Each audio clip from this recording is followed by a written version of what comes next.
The autumn wind howled across the dusty streets of Promise Creek, Wyoming Territory, 1878, driving sharp pellets of rain beneath the brim of Kurt Zimmerman's hat as he trudged toward the livery stable, eager to escape the sudden storm. That's when he saw her, a young woman with rain-soaked auburn hair, one hand clutching her swollen belly while the other pounded desperately against the door of Widow Palmer's boarding house, her cries swallowed by the storm. Kurt quickened his pace, boots squelching through forming puddles. As he approached, lightning flashed, illuminating her face pretty despite being streaked with tears and rain, her green eyes wide with distress. "Madam," he called, raising his voice over the wind. "Are you all right?" She turned, startled, one hand protectively covering her rounded middle. Up close, Kurt could see she was younger than he'd first thought, perhaps 20 or so, with freckles across her nose and a wedding band on her finger. Her clothes were travel-worn but of good quality. "The boarding house," she stammered, teeth chattering. "I had a room, but I went to fetch my things from the stage-coach office," and her voice cracked. "Mrs. Palmer must have retired early. I've been knocking for ages, but she can't hear me over this storm." Another gust of wind hit them, and the woman swayed dangerously. Kurt reached out to steady her, noticing how cold her skin felt beneath his rough hands.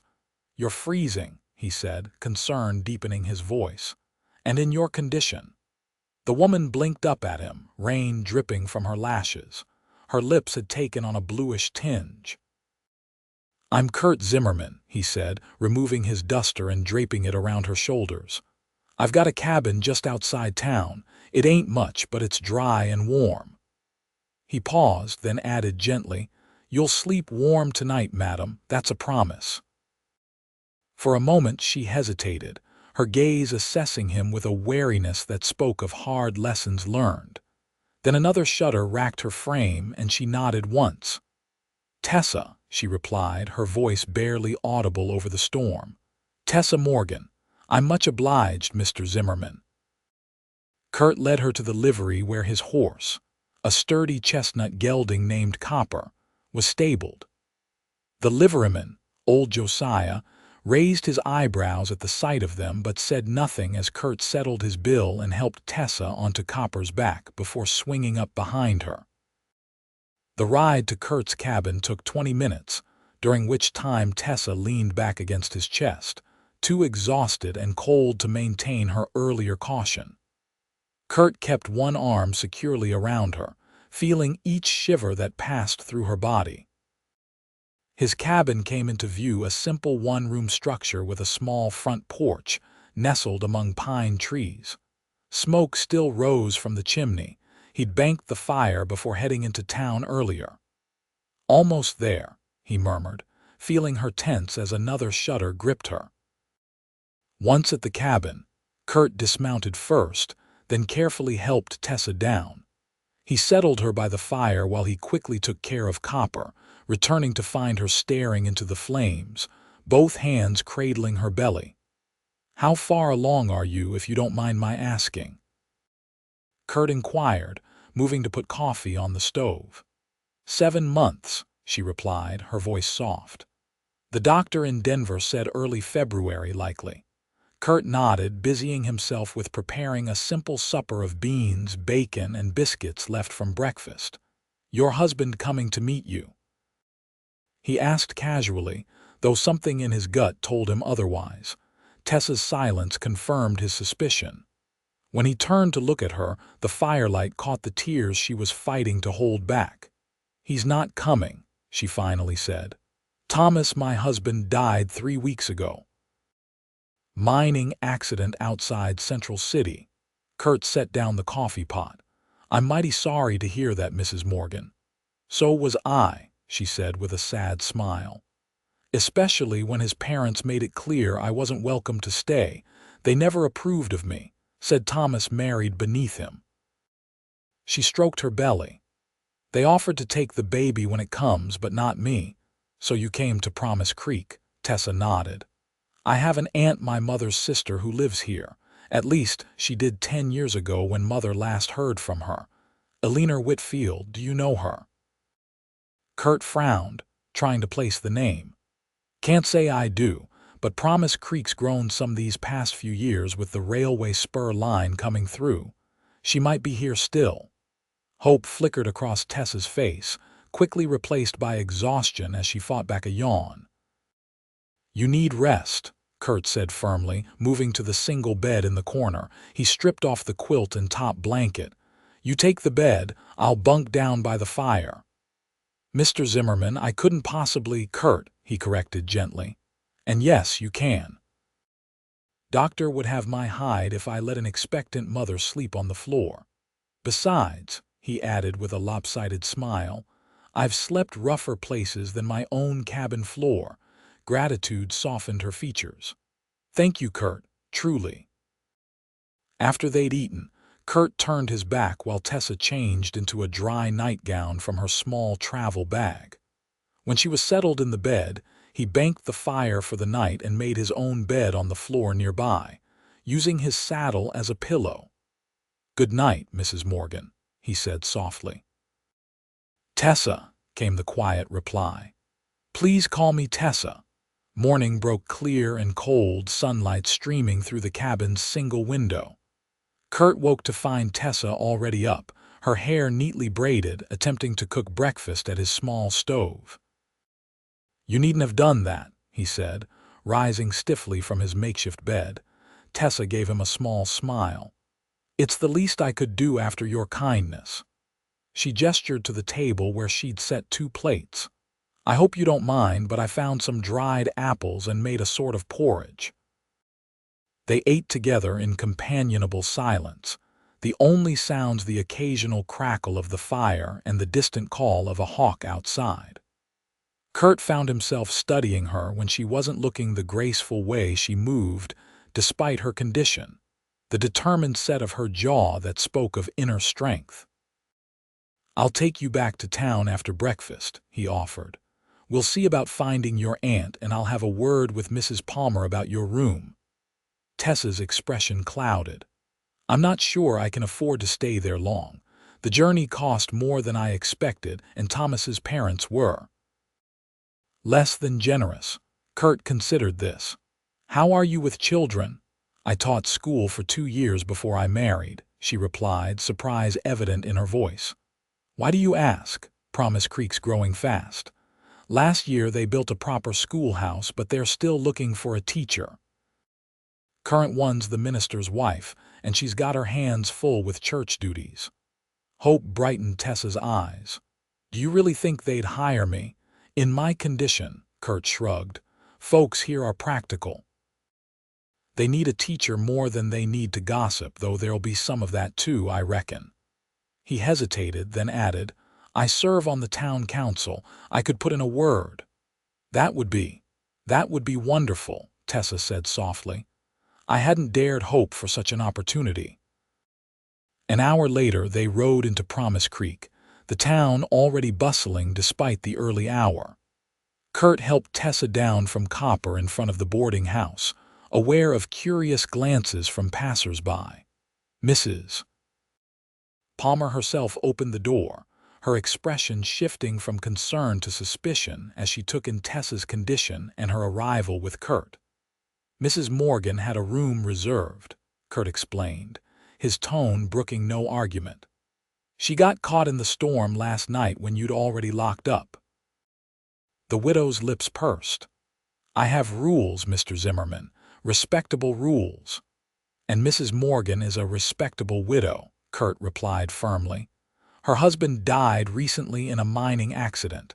She's come to find her aunt, Eleanor Whitfield. Do you know if she still lives in the area? The mention of widowhood softened Mrs. Palmer's stance slightly. Ellie Whitfield. Why, yes, though she remarried years ago. She's Eleanor Mason now, lives out on the Foster Creek Road with her husband James. Relief washed over Tessa's face. She's alive, and here. Oh, thank goodness. About 5 miles out, Mrs. Palmer supplied, then sighed. Very well, Mrs. Morgan. Your room is still available, but I run a respectable house, understand? Of course, Mrs. Palmer. Thank you. Kurt helped carry Tessa's small trunk upstairs to a neat if Spartan room at the back of the house. When they were alone, Tessa turned to him, her eyes shining with unshed tears. I don't know how to thank you, Kurt. You've been so kind to a complete stranger. Kurt felt a warmth spread through his chest that had nothing to do with the morning sun now streaming through the window. No need for thanks. I'll inquire about the teaching position today if you'd like, and perhaps tomorrow, if you're feeling up to it, I could take you out to your aunt's place. I'd like that very much, Tessa replied softly. Over the next 2 days, Kurt found himself thinking about Tessa Morgan far more than was reasonable for a man who just met a woman. He'd been alone since returning from the war 11 years earlier, focusing on building his small ranch and occasionally taking work as a guide or tracker. Women had never factored much into his plans, not since Sarah had written to tell him she'd married someone else while he was away fighting. Yet there was something about Tessa that drew him. Perhaps it was her quiet courage in the face of loss, or the dignified way she carried herself despite her circumstances. Whatever it was, he found himself looking forward to their planned trip to her aunt's home with an eagerness that both surprised and concerned him. He arrived at the boarding house promptly at 9 the next morning, driving a borrowed wagon rather than riding copper. Tessa emerged wearing a blue dress that complemented her auburn hair, which she'd arranged in a neat bun. Despite the simplicity of her attire, Kurt thought she looked beautiful. I have news, he said as he helped her up onto the wagon seat.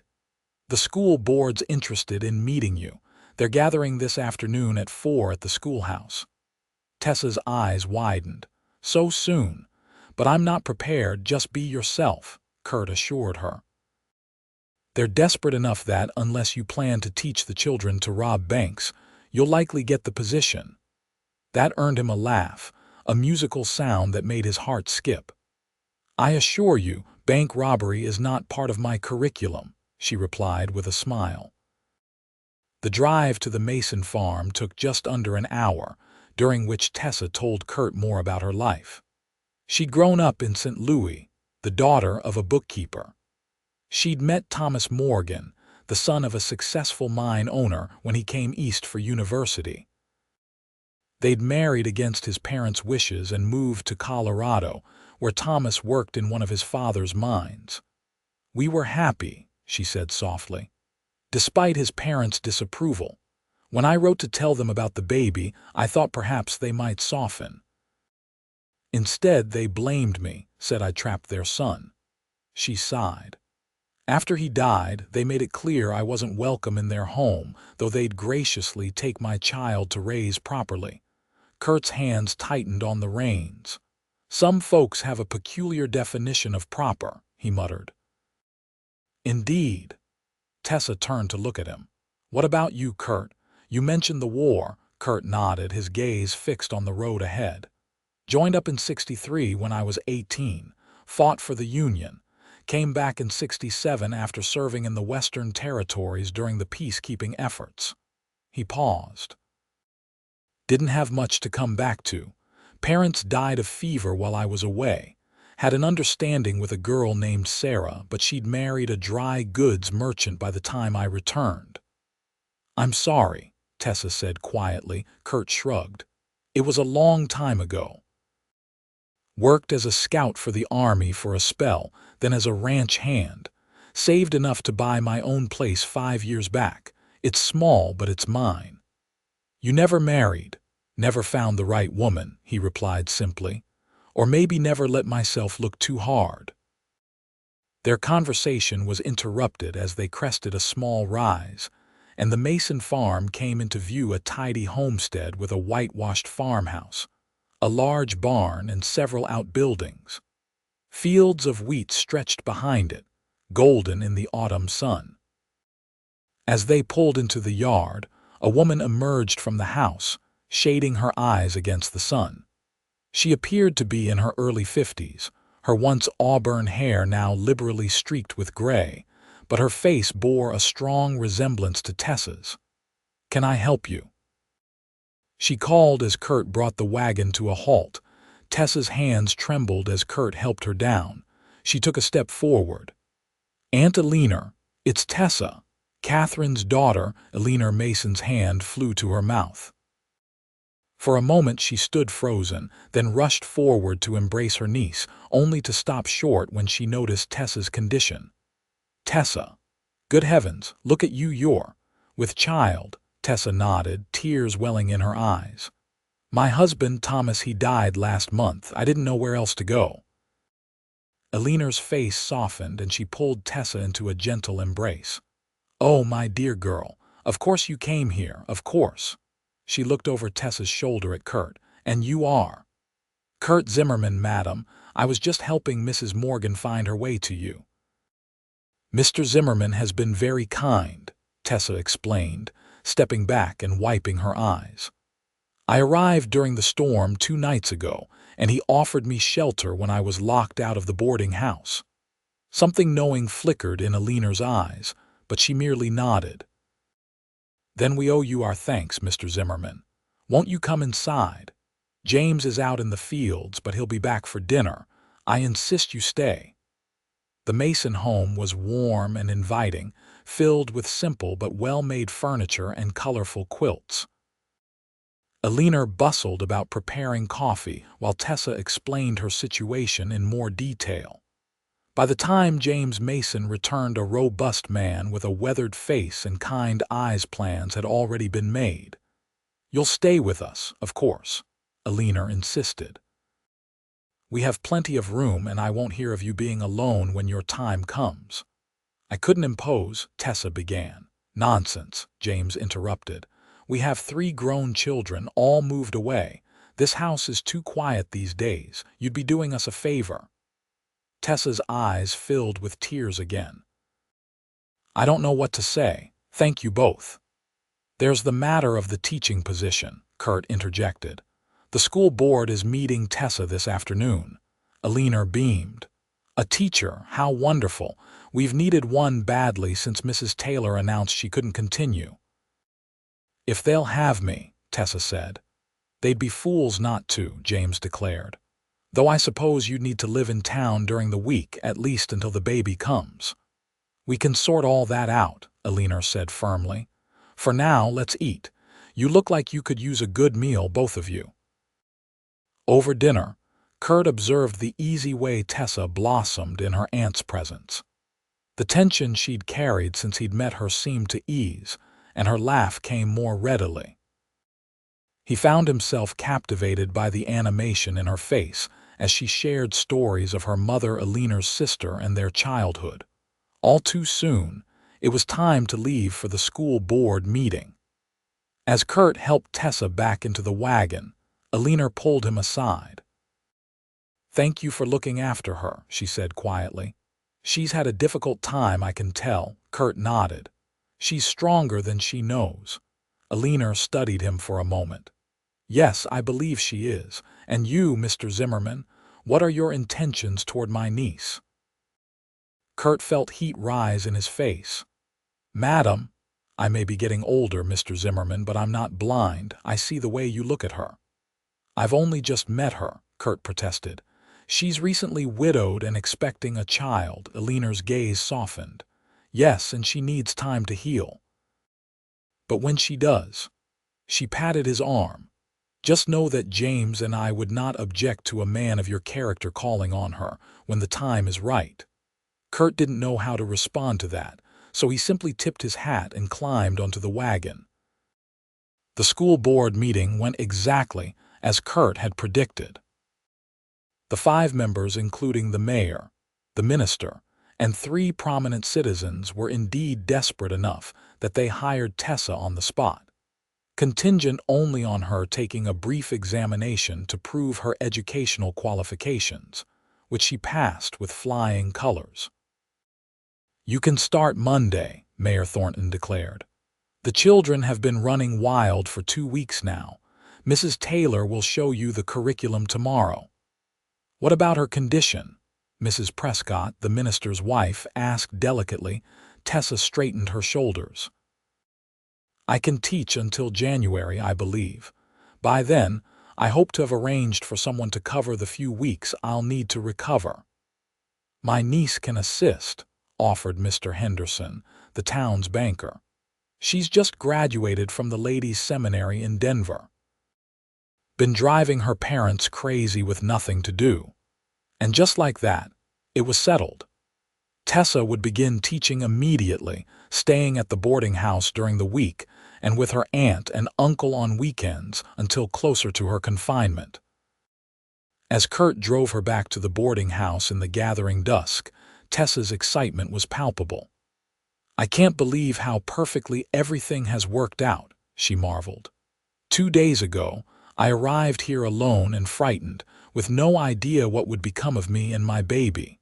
And now you have family, a position, and a place to belong," Kurt finished for her. Tessa turned to look at him, her face silvered by the rising moon. "Yes, and it all started with you, Kurt Zimmerman. A kind stranger who saw a woman in distress and said, 'You'll sleep warm tonight.'" Something shifted between them in that moment, a recognition, perhaps, of possibilities neither had anticipated. But Kurt knew Alina was right. Tessa needed time to heal, to find her footing in her new life. He would be patient. "Anyone would have done the same," he said softly. Tessa shook her head. "No, not anyone, just you." The weeks that followed fell into a rhythm. Tessa taught during the week, quickly winning over both her students and their parents with her gentle but firm teaching style. On Fridays, Kurt would appear at the schoolhouse with his wagon to take her to the Mason farm, and on Sunday evenings, he would bring her back to town. These drives became the highlight of Kurt's week. They talked of everything and nothing: books they'd read, places they'd seen, dreams they harbored. Occasionally, Tessa would share memories of Thomas, and Kurt would listen, understanding her need to honor the father of her child. As autumn deepened toward winter, Tessa's condition became more pronounced. The townsfolk, who had initially viewed her with a mixture of curiosity and suspicion, gradually accepted her as one of their own. It didn't hurt that Alina Mason was well respected in the community, or that Kurt Zimmerman, known for his taciturn nature and good judgment, clearly held Mrs. Morgan in high esteem. By early December, snow blanketed Promise Creek. Kurt found himself making excuses to visit the schoolhouse during the week, bringing firewood, fixing a loose shutter, checking that the stove was working properly. Each time, he'd linger after the children had gone, helping Tessa clean the classroom or simply sitting with her while she graded papers. It was during one such afternoon, with snow falling gently outside the schoolhouse windows, that Tessa first felt the baby kick strongly enough for Kurt to feel it too. "Oh," she exclaimed, her hand flying to her side. That was a strong one. Kurt, who had been repairing a broken desk, looked up. "Is everything all right?" Tessa smiled and beckoned him over. "Come here, quick, before he settles down again." Hesitantly, Kurt approached. Tessa took his hand and placed it on the side of her rounded belly. For a moment there was nothing, then a definite push against his palm. Kurt's eyes widened. That's something," he said, his voice rough with emotion. "It is, isn't it?" Tessa's face glowed with maternal pride. "He's getting stronger every day." Kurt raised an eyebrow. Tessa laughed. "Just a feeling. Thomas was convinced it would be a girl, but I've always thought it was a boy." Kurt's hand lingered on her belly, reluctant to break the connection to this new life. Tessa didn't seem to mind, her own hand resting lightly atop his. "Kurt," she said softly, "may I ask you something? Anything. When the baby comes, would you consider being his godfather? I know it's a lot to ask, but he won't have a father, and—" "Yes," Kurt interrupted, surprising himself with the swiftness of his response. "I'd be honored, Tessa, truly." Their gazes held for a long moment, something unspoken passing between them. Then the baby kicked again, breaking the spell, and they both laughed. As Christmas approached, Alina insisted that Kurt join them for the holiday. "You can't spend Christmas alone in that cabin of yours," she declared when he drove Tessa out on the Friday before. "James won't hear of it." Kurt had planned to politely decline, but then Tessa added her own invitation. "Please come, Kurt." "It would mean a lot to us," she corrected. One hand resting on her belly, how could he refuse? Christmas at the Mason farm was everything Kurt's solitary celebrations of recent years had not been: warm, loud, full of good food and better company. Alina and Tessa spent Christmas Eve baking pies and cookies, filling the house with delicious aromas. James took Kurt out to cut a fresh pine tree, which they set up in the parlor and decorated with strings of popcorn, paper ornaments, and candles. On Christmas morning, they exchanged simple gifts. Kurt had carved a small wooden cradle for the baby, its design intricate despite the plainness of the pine he'd used. "It's beautiful," Tessa whispered, running her fingers over the smooth wood. "Did you make this yourself?" Kurt nodded, unexpectedly emotional at her reaction. "My father was a carpenter before he took up farming. He taught me a bit." "It's a fine gift," James approved, examining the joinery. "Solid craftsmanship." Tessa's gift to Kurt was a hand-knitted scarf in deep blue wool. "To match your eyes," she said softly as he wrapped it around his neck. That evening, after a feast that left them all pleasantly stuffed, they gathered in the parlor. James read the Christmas story from the family Bible while Alina played carols on the small piano in the corner. Outside, snow fell silently, insulating the farmhouse in a cocoon of white. Kurt, seated beside Tessa on the sofa, found himself watching her more than listening to the reading. The firelight played across her features, highlighting the copper in her hair and the gentle curve of her cheek. As if sensing his gaze, she turned to look at him, a soft smile curving her lips. In that moment, Kurt knew with absolute certainty that he was falling in love with Tessa Morgan. The realization should have frightened him, but instead it filled him with a sense of rightness, as though pieces of a puzzle he hadn't known he was solving had suddenly fallen into place. But she was still mourning her husband, still carrying his child. It wasn't the time, not yet. January brought bitter cold and heavy snow to Promise Creek. Tessa, now in her 8th month, had reluctantly given up teaching until after the baby's arrival. She moved permanently to the Mason farm, where Alina could keep a watchful eye on her. Kurt still visited regularly, often staying for supper. He brought news from town and took lists of needed supplies back with him. On days when the weather permitted, he tackled projects around the farm that James had been putting off: repairing fence posts, reinforcing the barn roof, splitting extra firewood. It was during one such visit in late January that Tessa went into labor, 2 weeks earlier than expected. Kurt had just finished repairing a broken hinge on the chicken coop when he heard Alina's urgent call from the house. He found Tessa leaning against the kitchen table, face pale, a pool of water at her feet. "The baby's coming," Alina explained tersely. "James has gone for the midwife, but with these roads, what can I do?" Kurt asked, fighting to keep his voice steady despite the fear gripping his chest. "Help me get her to the bedroom," Alina directed. "Then put water on to boil. Lots of it."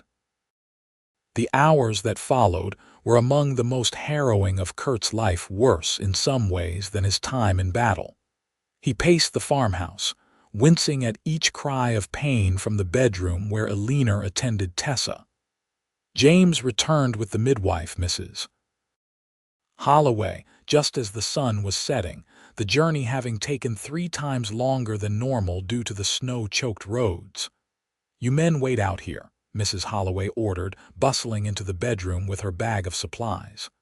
"This is women's work now." Night fell. The labor continued. Kurt and James sat by the fire, mostly silent except for James's occasional attempts at reassurance. "First babies often take their time," he said. "Eleanor was in labor for nearly 20 hours with our Robert." The information did little to calm Kurt's nerves. What if something went wrong? What if Tessa? No, he wouldn't let himself think that way. It was just past midnight when a new sound cut through the night, the thin, angry wail of a newborn. Kurt and James both shot to their feet, staring at the closed bedroom door. Minutes that felt like hours passed before it finally opened and Eleanor emerged, tired but smiling. "You gentlemen can come in now," she said. "There's someone who'd like to meet you." Tessa lay propped against pillows, her face drawn with exhaustion but radiant with joy. In her arms, wrapped in a soft blanket, was a tiny bundle with a shock of dark hair visible at one end. "It's a boy," she said softly as Kurt approached the bed. "A healthy boy." Kurt felt his throat constrict with emotion as he gazed down at the infant. The baby's eyes were shut tight, his tiny face still red and wrinkled from the ordeal of birth, but to Kurt, he was perfect. "Would you like to hold your godson?" Tessa asked.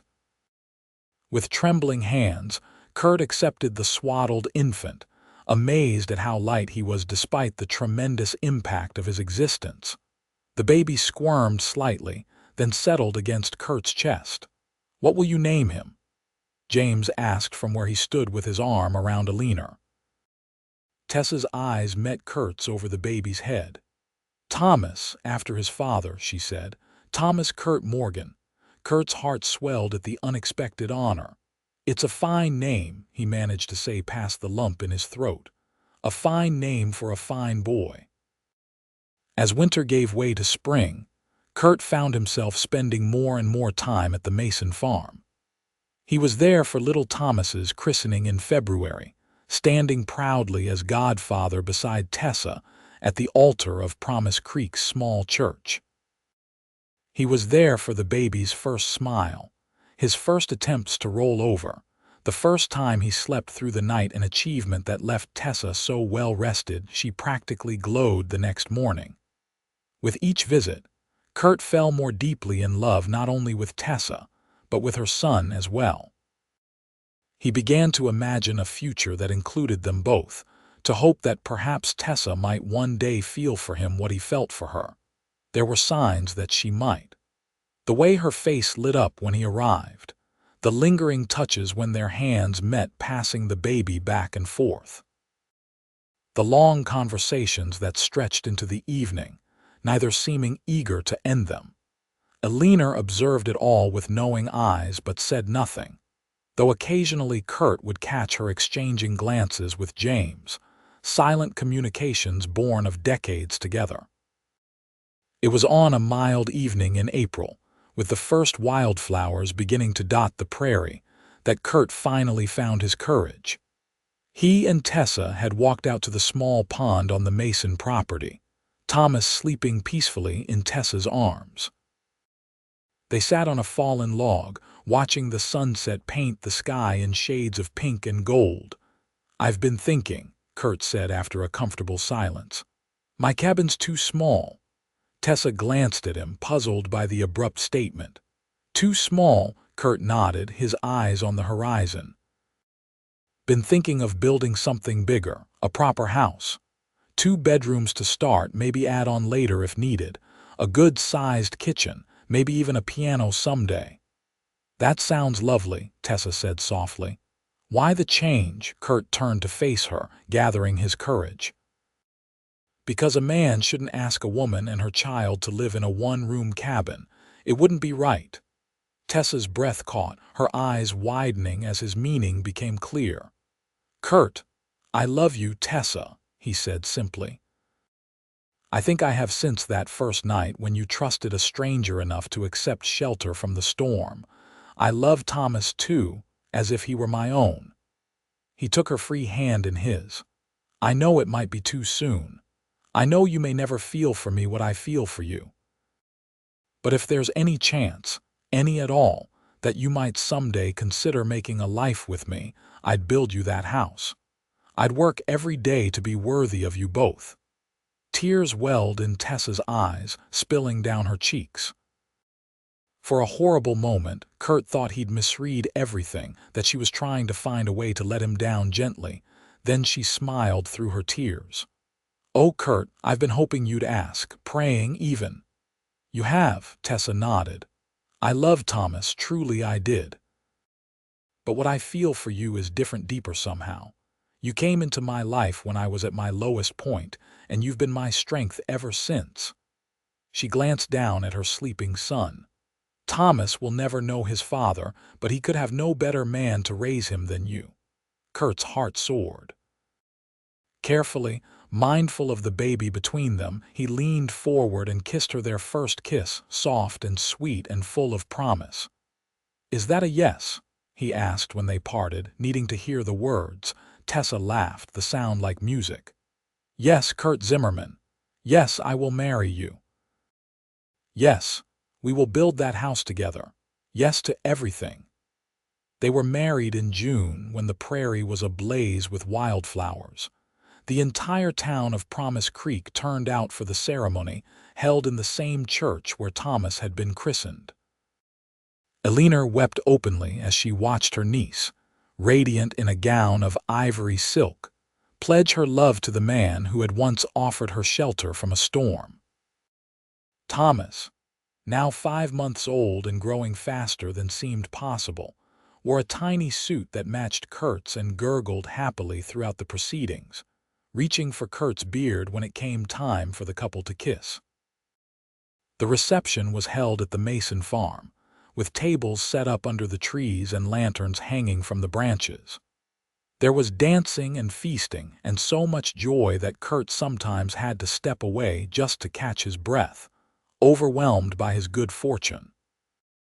Late in the evening, as the celebration continued around them, Kurt and Tessa slipped away to the pond where he had proposed. The summer night was warm, the air sweet with the scent of flowers and fresh cut hay. Above them, stars spangled the vast Wyoming sky. "Happy?" Kurt asked, his arm around his wife's waist. Tessa leaned her head against his shoulder. "Completely, are you? More than I ever thought possible." Kurt pressed a kiss to her temple. "You know, when I saw you that night, standing in the rain outside the boarding house, I never imagined we'd end up here." "No." Tessa smiled up at him. "What did you imagine?" Kurt considered this. "Just that you needed help, that I could offer you warmth and shelter for the night. I didn't know I was finding the rest of my life. And I didn't know I was finding the love I never expected to have again." Tessa reached up to touch his face. "You told me I'd sleep warm that night. What you didn't say was that I'd never have to face the cold alone again." "And you never will," Kurt promised, drawing her close. "Not as long as I live." In the years that followed, Kurt kept that promise.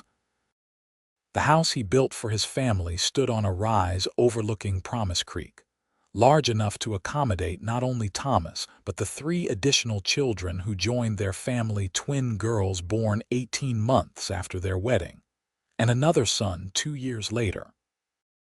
Tessa continued teaching until the twins arrived, then devoted herself to raising their growing family. Kurt expanded his ranch, breeding horses that became known throughout the territory for their strength and intelligence. Thomas grew into a thoughtful young man with his mother's quick mind and his stepfather's steady nature. On the 10th anniversary of the night they met, Kurt presented Tessa with a special gift, a small wooden box he had carved himself. Inside was a silver locket containing miniature portraits of each of their children. "It's beautiful," Tessa said, tears in her eyes as Kurt fastened it around her neck. "Not as beautiful as you," he replied, marveling that after all these years, his heart still quickened at the sight of her smile.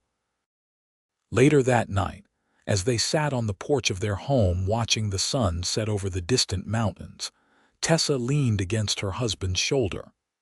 "Do you ever think about how differently our lives might have turned out if you hadn't happened to walk by the boarding house that night?" Kurt's arm tightened around her. "I don't believe it was happenstance," he said quietly. "I think I was meant to find you there. Some things are just meant to be." Tessa smiled up at him. "Like us." "Especially us," Kurt agreed, bending to kiss her as the last golden rays of sunlight gilded their home. "Especially us."